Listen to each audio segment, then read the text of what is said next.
Namaskar friends, welcome to Electronics Technology YouTube channel. Topic of defense technology news is Boeing offers UK final assembly for T7A Red Hawk with BAE Systems as RAF weighs new advanced trainer. Boeing has used the opening day of the Farnborough International Airshow to set out its first industrial proposals for a UK campaign around the T7A Red Hawk.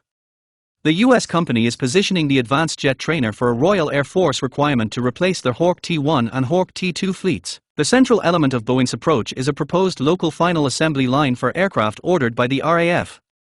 BAE Systems is expected to be the company's main partner in that area, although the possible involvement of other industrial participants has not been ruled out.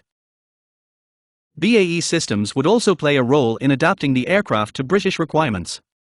The company could later take part in further development work linked to the T7A program.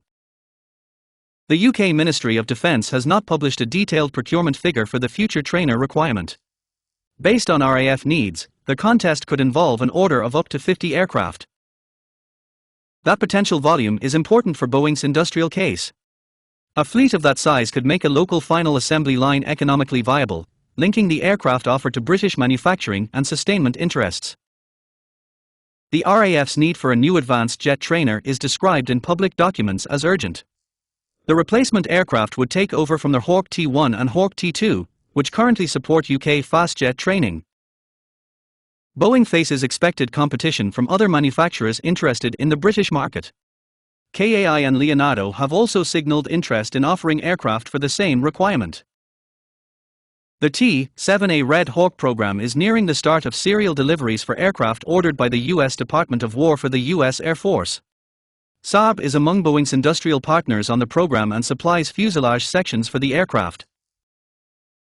For Boeing, export sales are expected to be a key part of the T7A's future alongside US Air Force production.